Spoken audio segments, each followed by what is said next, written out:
in your investment. If you wanted to scan the QR code, that will link to a folder where you can see all the materials I've prepared, just a couple assignments and important things that if you want to look through, it'll help gain an understanding during my presentation. They're also the same one as on the paper here. So as Dr. Curry said, I was given 3 questions to answer during my 30 minutes. The first being, who do I aspire to be as a teacher? The second, what experiential education opportunities did I engage in to become a better ag teacher? And then how am I prepared to maximize my student teaching internship opportunity? But first things first is, where did my journey even begin? So as I mentioned, my parents and my sister here, I have a little sister, but my dad's family was influential in me even becoming involved in agriculture. So the dairy farm where his parents, my grandparents, I spent most of my summer days there. And from running around in my bare feet to riding on a tractor with my grandpa to then sharing my love for dairy cattle. So when I was 4-H age, that's when I started showing. And then I continued that through FFA. I joined FFA because it was the family thing to do. It was like, the cool club in school. And little did I know what impact that would make on me and lead me to why I'm here today. So through FFA, I went to school in Northern Lebanon, and I was part of the Northern Lebanon FFA chapter. I got to serve along of my cousins. I started as a sentinel in my sophomore year, then vice president and president my senior year. I also did a variety of LDE and CDE competitions during my time there. I was able to receive my Keystone degree and then also my American degree in October. And little fun fact for those of you who don't know, I actually met my husband through FFA. So when you guys are teaching, be like, I don't know who you're going to meet. You better be involved. You never know. You never know. So the first question I'm going to answer, I'm going to do it a little bit out of order. But the first one is, what opportunities did I engage in to become a better ag teacher? The first one being the key courses here at Penn State. I can only pick 3 or else there'd be so much more on the board. But the first one, which is outside of the ag world, was my public speaking class. And as I mentioned, I did Parley Pro and extemp speaking in FFA, but I really didn't have to sit down and memorize something and give a speech to people. So this class really helped me with that. And then in the AEE world, Dr. Rice's class this semester, the methods of teaching ag and environmental science, really helped me to piece things together. So how do you create objectives, the lesson plans, the unit plans? How do you question effectively in your classroom? How do you give direction sets? And then the most impactful thing is the importance of summative and formative assessments that I took away from this. And then the other one is Soils 101. So I grew up doing dairy and I thought animal science was the coolest thing. Got here, took a soils class. I may have found a new love. So I love plants. If you know me, I have a bunch of houseplants, and that is accredited, not only accredited to soils, but I really took that away.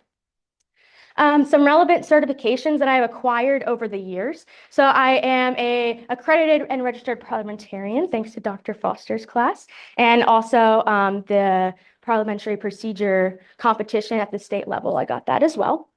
10-hour OSHA certification, a certified agricultural literacy educator. I got this certification this past semester. I'm certified in CPR and also National Safe Tractor and Machine Operation.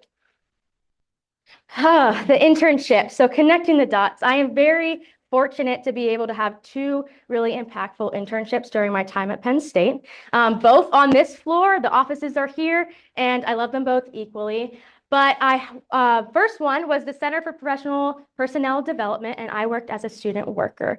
So I did a lot of things from copying papers to designing graphics, but the one that I would like to highlight is I was tasked with making and compiling all of the ag ed programs from across the state into a map of Pennsylvania through their regions, their zip codes, what all they did. I tried really hard. And so if you want to see that, that's out in the hallway later. You can look at that. And then I also spent a lot of my time at the Global Teach Ag Network, or GTAN, for those of you who don't know. And I had a lot of opportunities there that I wouldn't have gotten literally anywhere else. So I got the opportunity to run social media for them, to do things within their community, which connects educators from all around the globe. And with that, I've also had the opportunity to do some undergrad research. So I took over a research project that was already in the works. I conducted some field studies, which was putting my ag teacher cap on, and I got to go and visit students that had a placement with a farm in their local community who also partnered with the school. So when we think of ag ed and community, those things go hand in hand, and I got to study a little bit more on how those relationships work and for me to practice my SAE visits. So very grateful for that opportunity. With that, I got to go travel to Tennessee and share my findings at a conference and hopefully continue that work. So some professional development opportunities and experiences upon what I already shared. The Ag-I-Squared Institute is something I participated in this past fall and really loved it, really kind of sparked my thinking process of how do we get students engaged when I'm not the one telling them all the information? How do we spark that motivation, get them involved and want to learn, and for them to do that learning process effectively?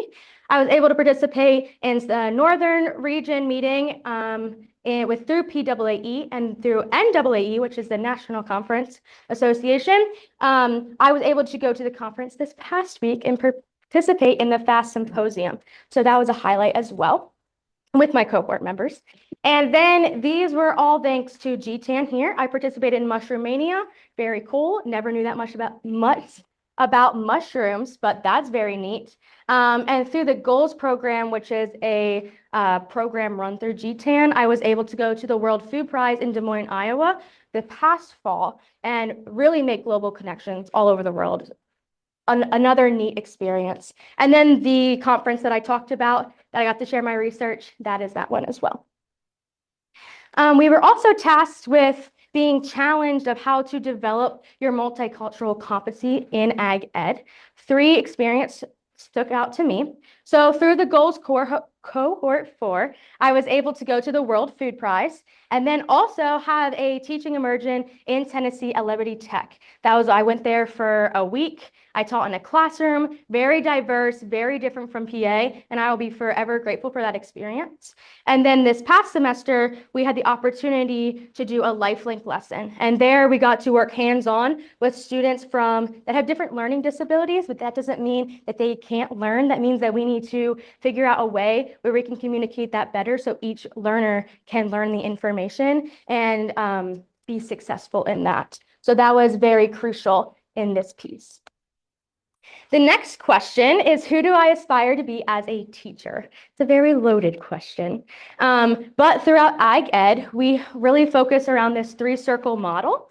1 being the classroom and laboratory, which we traditionally think about in being a teacher, right? You think about that classroom, you think about students in the classroom. But notice also the laboratory part. So a lot of facilities, you will have different labs, whether that be a horticulture lab or animal science lab or a wood shop.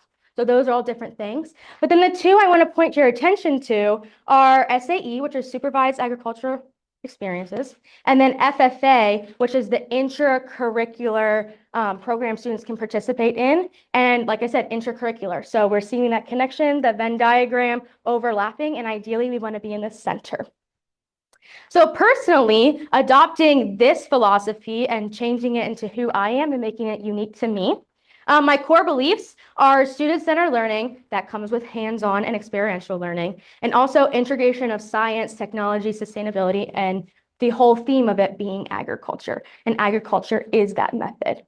Instructional strategies I would like to incorporate on a daily basis are inquiry-based learning from the institute that we learned, community and industry partnerships. We need to know what the industry needs so we can best serve our students well and giving that opportunity. And also community is foundational in that piece as well. And like I mentioned before, SAE and FFA involvement. Without those 2 pieces, the model doesn't really work. Goals that I have are to develop critical thinkers, foster leadership and career readiness, and also promote ag literacy. I think with those 3 things, students can be the best students that they can be, taking that mindset forward. And if they're not going into the ag industry, if they're going wherever that may be, secondary education, other industry needs, at least they're going to be informed consumers when they go into that role. And overall, empowered students for career and civic engagement.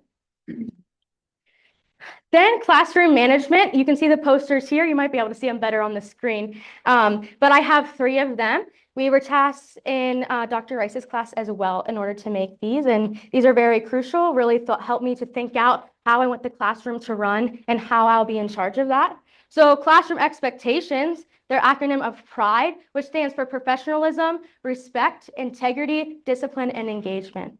Without those 5 things, I don't think a classroom really work well together. If I want to be respected, I also need to show that respect to my students. Engagement, if I'm going to be up here acting like a crazy girl, I want them to be also giving me that engagement of like, okay, I am invested. I really want to mimic that behavior. Of course, discipline is just setting that routine and making sure that they're comfortable in the classroom. They know what they're doing. They know what to expect next, but also that they can take that with them as they leave my classroom. Daily procedures, while each day may look different, when you enter the classroom, when you exit the classroom, when I am teaching and giving a lecture, that should all look the same. You should enter in respectfully. You should look at the objectives on the board, your do now, your bell work. You need to be doing that. And when you enter in, when you're going into a lab, wherever that may be, PPE needs to be worn at all times. You need to make sure that you have that as a top priority for safety. Classroom responsibilities, there's going to be an FFA bulletin board. There might be some small little jobs that students need to do, if that's cleaning out a rabbit pen, if that's making sure that the horses have water, whatever that may be. If that student is in charge of that, they need to make sure that they're checking on that, which responsibility is theirs, and they're staying on top of that. Class cleanup time, making sure your area is neat, putting back things in their correct places. So when the next group of students come in, they have a clean and welcoming learning environment. And expectations, if you have to go to the nurse, raise your hand. If you go to the bathroom, raise your hand. Make sure you sign out. Those things help with procedure and discipline. And also, I know where they are. Choices and consequences. So I have positive choices listed first, and I think that for a very good reason, because I want to reward positive behavior. And when we do that, hopefully the negative behavior will decrease. So first thing, verbal praise. You're going to say, oh my word, Mary, you're doing such a great job right now. I really love the effort that you're giving. Continue to give 110%. Maybe you have a class reward of an ice cream party at the FFA event. I don't know, but that might be pretty cool. And then positive notes home. Your parents love to hear what you're doing well in school, and they'll be very proud when that note comes home. Also, negative choices lead to negative consequences. Again, that verbal warning of, I don't know, Brayden, maybe you shouldn't be doing that right now. Redirect them to what they should be doing. And then also parental contact, give them an email home, a note home again, be like, hey, I don't know. Is something going on at home? Is there something I need to be aware of that might be causing this behavior? But on a serious note, like, this is not okay. Maybe let's have a conversation about that. Lunch detention, it might be a debated thing of whether it's more punishment for the teacher or not, but I think of it as an opportunity to have that one-on-one conversation outside of class time, to be like, hey, are you doing okay? What can we make this situation better? Are you caught up on work? Let's work through this and make sure that you know that this is not okay and what we can correct that to do moving forward. And then last but not least, an office referral. If it comes to it, unfortunately, you have consequences for your actions. So if it's something that I can't handle in my classroom, then it'll be referred to the office. But ideally, I want to handle everything I can in my classroom. The lab integration plan, we were tasked in Dr. Ewing's class in order to be doing that. So with the help, actually, Brayden came up with the idea when he was doing an SAE project. So this was something very simple that you can create underneath $15, gives students a hands-on learning opportunity to develop something that they can take home and decorate with. So this is a candle holder. You can put tea candles in here, putting in the center of your table. It's something to get students familiar with working in a wood shop, correct PPE, how to use power tools, and then something, again, they can either profit off of or take home to their family and be like, look what I did, Mom.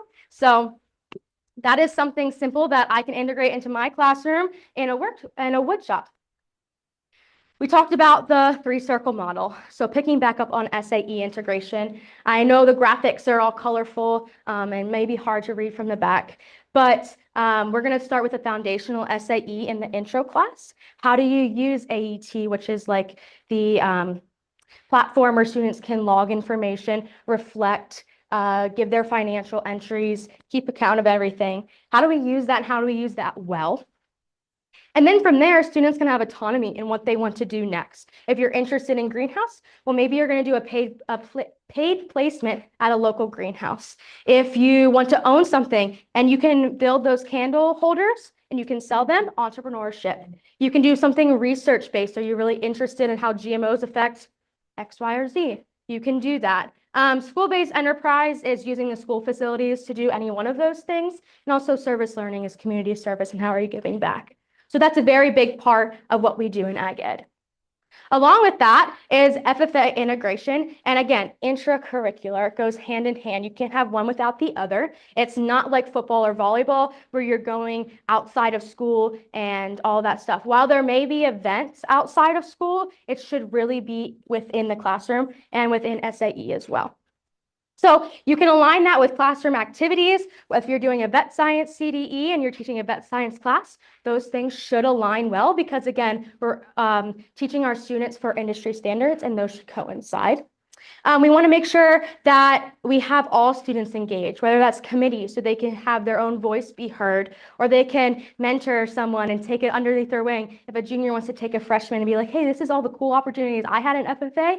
Do you want to see where you can grow and learn? That's another opportunity. And I think FFA in a whole does a great job with motivating students through degrees and awards. So if you're doing really well in this area, you can get recognized for it. Another thing is we can bring or build leadership portfolios. So your resume, your cover letter, you can have certifications depending on what pathway you are. So we can send you out into the industry with that tools underneath your tool belt.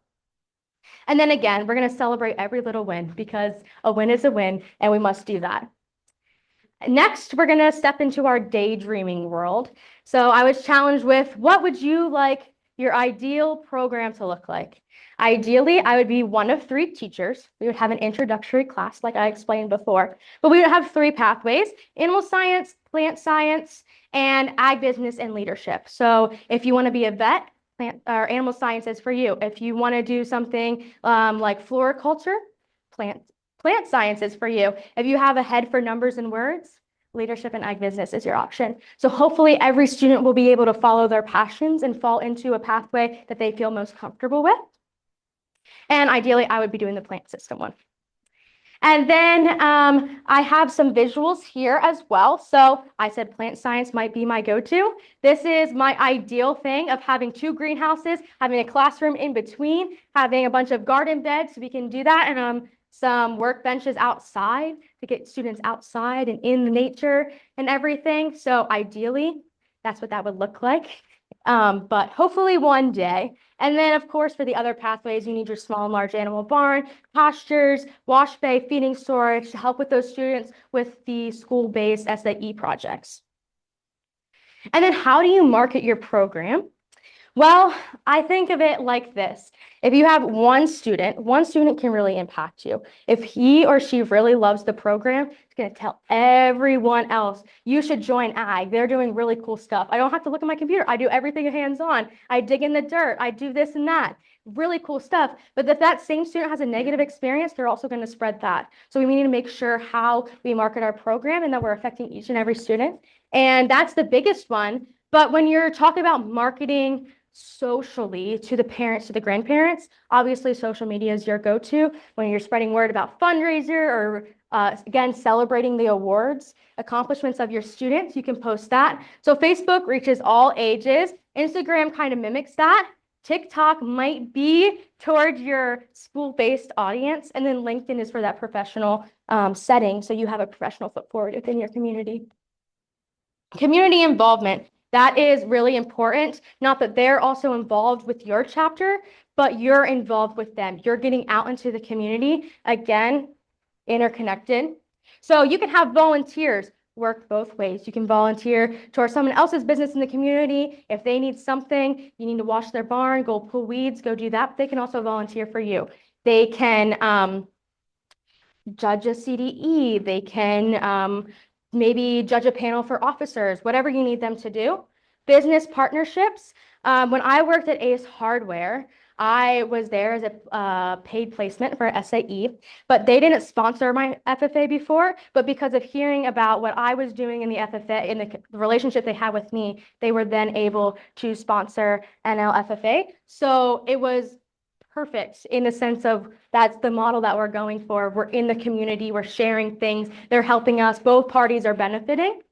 Event collaboration, whether that be the facilities at our school or through our program or what they have to offer. If we want to do a banquet somewhere, and they have a nice banquet hall, those sorts of things. Again, mentorship and skill sharing. So the whole Ace Hardware example, I was able to learn people skills at the cashier, at the register, and also in the back with helping people with the greenhouses. Like, what plants do you need? What do you want to do with this? So it was a perfect combination of both worlds. Service projects, again, how can we serve the community? Let them know we're there and we're willing to help. And then I have cross-organization collaboration, which yes, so like FBLA, 4-H, whatever that may be, but also the curricular pieces. How can we collaborate with the biology department, the music department? Is that possible? Can we do that?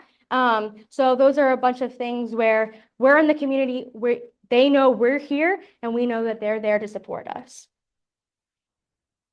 Last question that I'm prepared to answer is, how am I prepared to maximize my student teaching internship opportunity? So I have been blessed to be placed at Milton Hershey School underneath Mr. Nicholas Eisenberg. So there's a one teacher program and many, many other moving parts. But I have their website linked. I was unable to get a QR code, but if you just search up Milton Hershey Ag Ed program, you can see their webpage. It is phenomenal. The main thing there, the facilities are impeccable. So they have an animal science center, an environmental center, a horticulture center, and the students' favorite is they have an ice cream center. They also have a student market where they can sell what they make, whether that be the ice cream, if they propagate plants, whatever it may be, they can sell that to the public. But yeah, they have so many facilities, so many managers of that facility so that it can work well. Well, Mr. Eisenberg is the only Ag Ed teacher at the high school level. He has other facility managers that help him make that. And I think it's important to point out that Milton Hershey is like a campus. So think Penn State, a little smaller, students live there, they can walk to school, and everything that they need is there. So what does Milton Hershey do best? The first two things go hand in hand. They have wonderful hands-on learning because of the rigorous curriculum, which is CASE. So a lot of CASE curriculum has the hands-on lab part, a part of every single lesson that they have, which is really cool. And again, they're stellar facilities. They have so many facilities. I can pretty much do, if I can spend a whole day in the horse barn, I can do goats, I can do whatever I need to do. But how is me being there going to be impactful to them? I think that I can bring LDE experience in coaching wise, whether that be Parley Pro, extemporaneous speaking, Creed, whatever they want to do, whatever the students want to do, I can help coach them up in that. Budget and POA organization. So the last two kind of go together of how the numbers and everything work together. And what events, and making sure that we have some repeat events and students know what's going on from year to year. Over the time that I will be student teaching, it's a modified block schedule. So there are 5 blocks, one being my luncheon planning. But the first block is Intro to AFNR, second Plant Science, third Animal Health and Vet Science. Then my last block is an A-B day, which is a little tricky. But on A day, I'll be doing ag business. On B day, I'll be doing small gas engines. So I'm literally all over the world of ag ed and everything it has to offer, which I think is a very valuable experience. This is what my master calendar looks like. So in total, if everything goes to plan, I'll be doing 13 units and 156 lessons, which is, standing on this side of it is kind of crazy to think about, but I'm excited to get into the classroom and be able to do that. And organization, how do I keep track of everything? You have access to a Google Drive, which should have a spreadsheet in there. I'll be adding to that as I keep planning, and it'll keeping it to evolve. And then also to-do lists. I have one, cross it off. It changes from day to day. And how I do that is in a calendar. If you ask Brayden, you'll know that I have a week calendar, I have a whiteboard calendar, and I have it all written out. I also have a personal planner. I have calendars everywhere, the one on my phone. So many things to keep track of, but I find that calendar and all that organization system really is effective. And like I said, so this one is the direct spreadsheet to the unit and lesson plans. Then the smaller QR code I have again, which is on your paper in the beginning of the slide, of all of the resources I've compiled for you. Personal reflection, how do I want to grow and become better? So I want to become more comfortable and confident leading classroom learning. Obviously, we can't really mimic that classroom experience as much as we can. That is what the student teaching internship opportunity is. And I'm excited for that, but I really want to be more confident and comfortable in front of a classroom, in front of students. So that's the first goal I have. The second one is using questioning techniques and direction sets effectively. Some of you may know whenever I say things, I think, and I'm like, okay, that is exactly how it's going to go. And in the real world, that's not what happens. So I need to work better on, okay, thinking through how are students going to think about this? What are they thinking? What other questions do they have? How can I use direction sets more effectively so that they can maximize their learning? Again, capture every student's interest. And I love to reach the front of the classroom, but what about the kid in the back who has its head down? How am I going to capture that interest? That's something that is going to be different for every student, and I'm going to need to get to know that student better and grow that interest and hopefully captivate them and suck them into the world of agriculture. But my last goal is to create a welcoming and caring learning environment for all students of all ages. No matter who steps in my classroom, I want them to feel welcome, supported, and that their opinion matters. Personally, I think going forward in my student teaching experience that I have a good strength in organization, time management, and I had a micro teaching assignment, and on my reflection forms when the students filled it back, they were said I was very enthusiastic. All of them said that. I was like, okay, so maybe that's a strength. So that was number 3 up there. But that is all of the questions that I have, or answered all of the questions that I have been given. I want to thank each and every one of you for being here, my family for taking a day off of work and continually supporting me, everyone who I've worked under for your constant pouring of knowledge and wisdom and energy into me and my cohort's ability to go out and engage with the next generation of agriculture, and cohort members and students in the AEE. So what you get to look forward to. And I'm so glad that you were here to support me. So thank you. Thank you, Grace. We're going to ask questions now of both our audience and our panel and those online. So if you're online, please submit your questions in the chat and read them out. Somebody like from the audience to start with their questions? Out of all of your opportunities and trips that you've taken, what do you think was like the most beneficial to your teaching career, and what did you learn? Well, the most recent one was the NAAE conference, and I think that's what's sticking out in my brain. But we had 2 basically different types of days that we had, which was the FAST Symposium, and that was geared towards pre-service teachers, and they did a really good job of like, okay, here's what situations you might be facing, here's how to counteract that, setting goals, and really like focused on the student teaching experience. And then we were able to actually join the NAAE conference and do the workshops there. And I think through that, I've learned more formative assessment techniques and how to do that well. I've learned how to facilitate hands-on learning activities through like sausage making. That was a really cool workshop. Didn't know about that. But yeah, other than that one, I would say just my goals experience and being able to go teaching for a week. Like that is very important and different. It's definitely prepared me for going into the student teaching internship.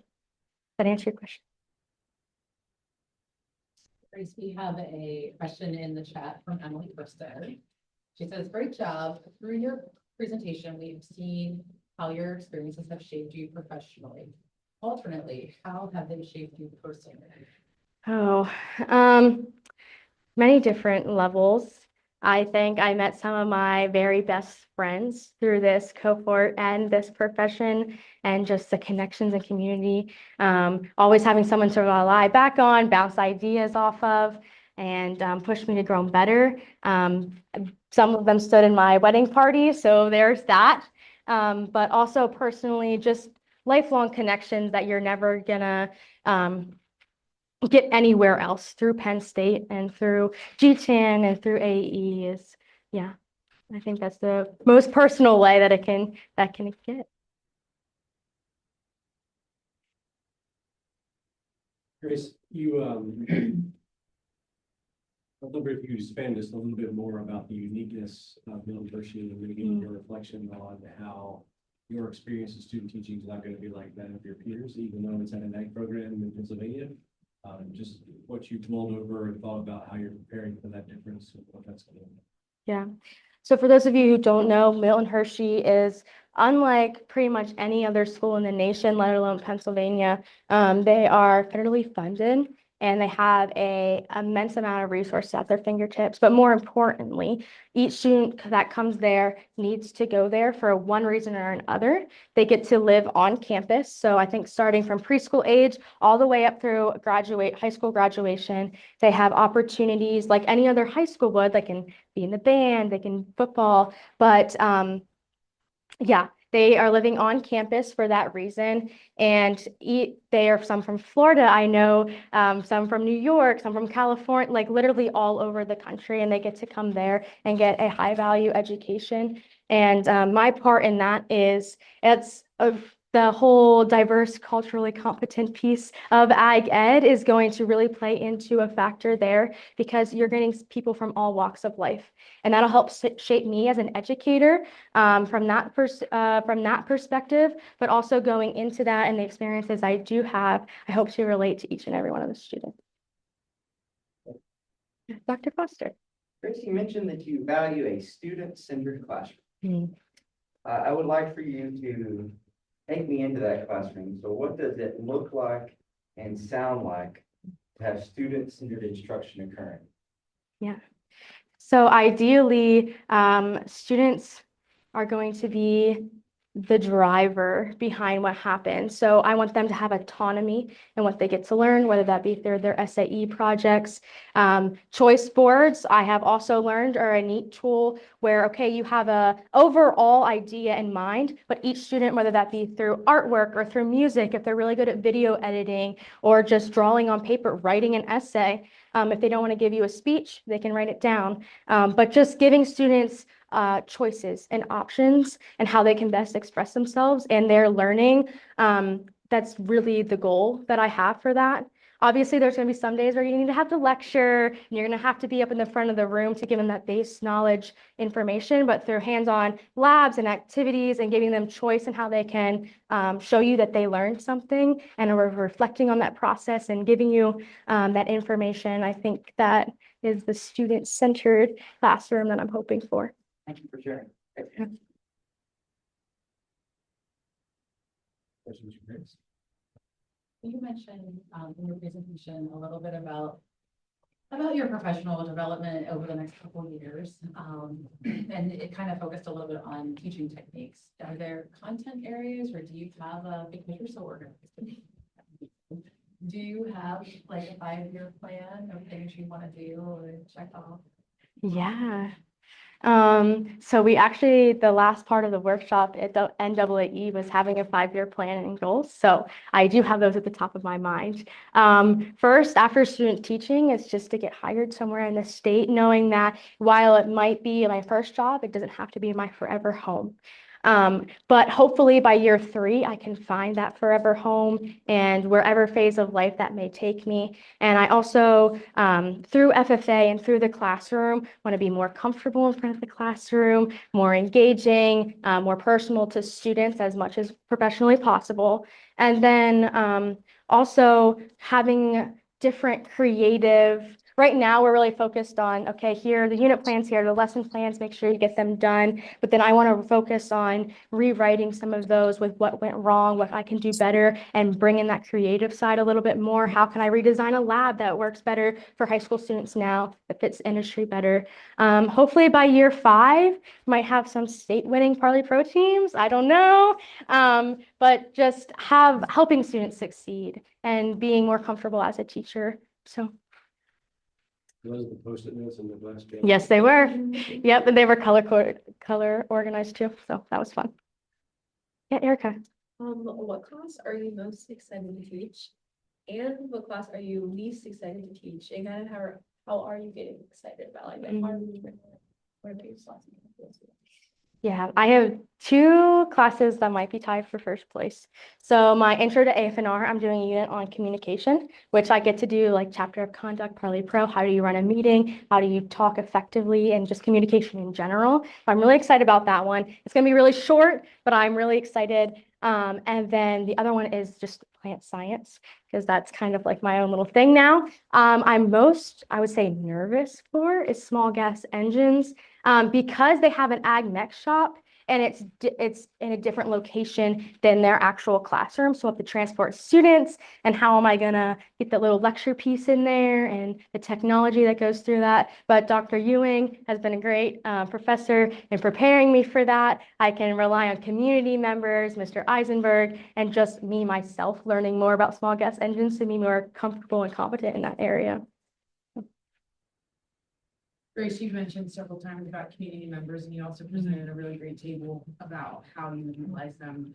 How will you bring them all to the same table to guide your program? Yeah, so through the OAC and the LAC is very important, the advisories committee, both in guiding the work of our program and for having industry opinion in order to do so.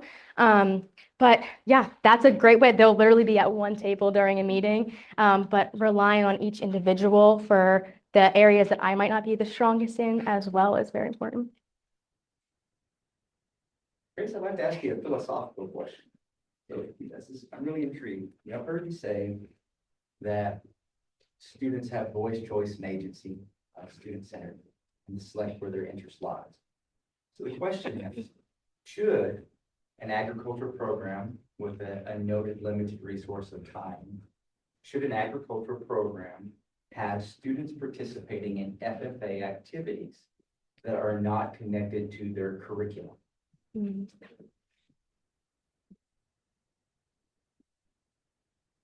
Being a one teacher program, it might change from a multiple teacher program. I would think because what I can offer in experience and opportunity might not directly correlate to the curriculum, but knowing that different LDE competitions and CDE competitions prepare them for industry, if they're interested in that industry and that's what they want to do in the future, then they should have the choice and be able to do such. Again, it might spread me thin if it's a one teacher program, but having multiple teachers and community members and everyone else involved will give the students that opportunity to do so, and I do think it's important. Thank you. I have one question. Yes. When it's all said and done, student teaching is over.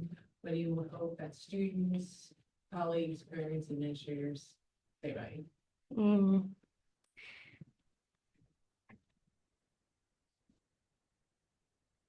First, I hope that they say that I was kind and considerate, but professionally that she was learning along the way, and she found her voice in the teacher that she'll be for the rest of her profession. So.